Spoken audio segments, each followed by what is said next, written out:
Muitas pessoas desejam liderar, querem influência, querem autoridade, querem reconhecimento, mas existe uma pergunta que raramente fazem: como liderar o outro se ainda não consegue governar a si mesmo?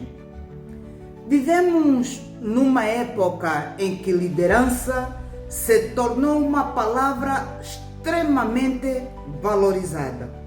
Fala-se de liderança política, organizacional, comunitária e espiritual. Mas frequentemente reduzimos liderança à capacidade de influenciar externamente.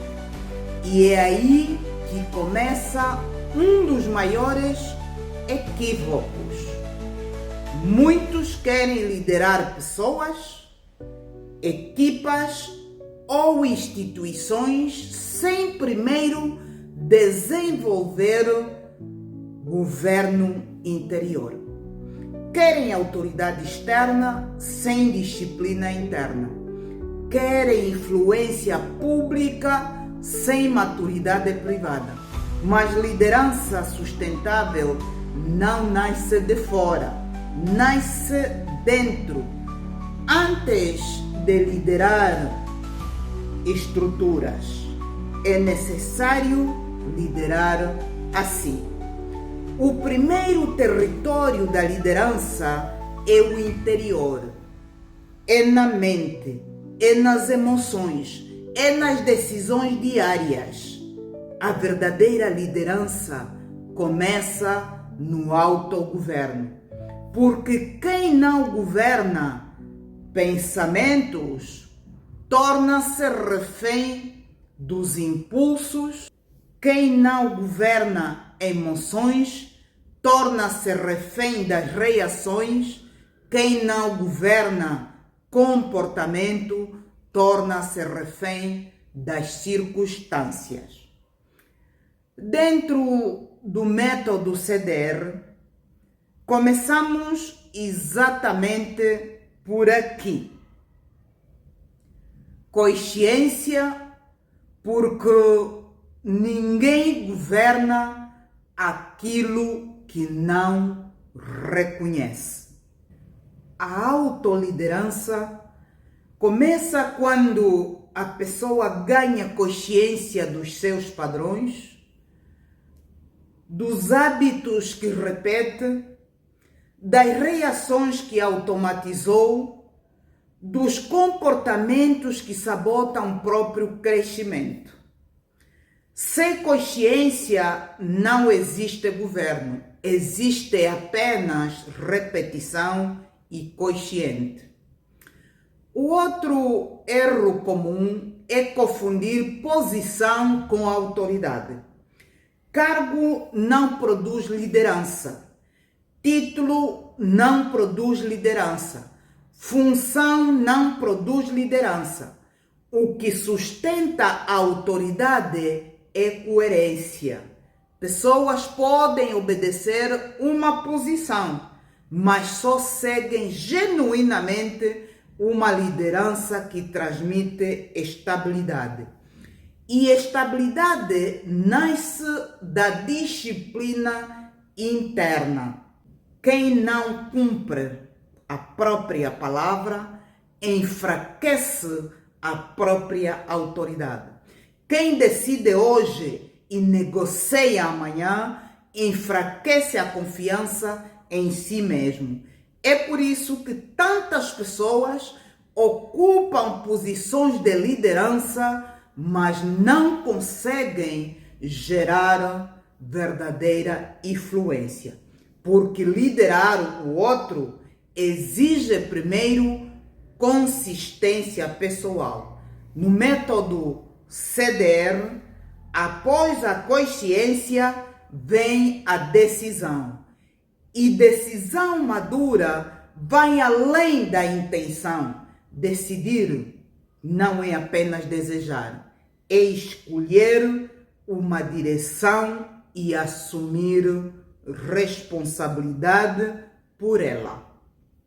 Muitas pessoas querem resultados de liderança, mas evitam o peso da decisão.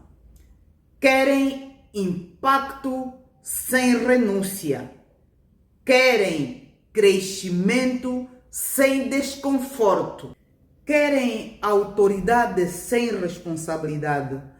Mas liderança real exige sustentação. É aqui que entra o terceiro pilar do método CDR: responsabilidade. Responsabilidade é a capacidade de sustentar escolhas, mesmo quando a emoção oscila, quando o contexto pressiona e quando surgem dificuldades. É isso que separa intenção de liderança, porque liderança não é apenas iniciar, é sustentar. Quem não desenvolve autogoverno torna-se excessivamente dependente do exterior, da opinião dos outros, da validação, do ambiente, das circunstâncias. E essa dependência fragiliza a liderança, porque qualquer pressão externa desorganiza o interior. Mas liderança madura opera dentro para fora. Primeiro governa-se, depois influencia. Primeiro organiza-se, depois conduz. Primeiro sustenta-se, depois lidera. Hoje convido-o. Estou a falar para homens e mulheres. Uma reflexão honesta. Em que área da sua vida ainda falta autogoverno?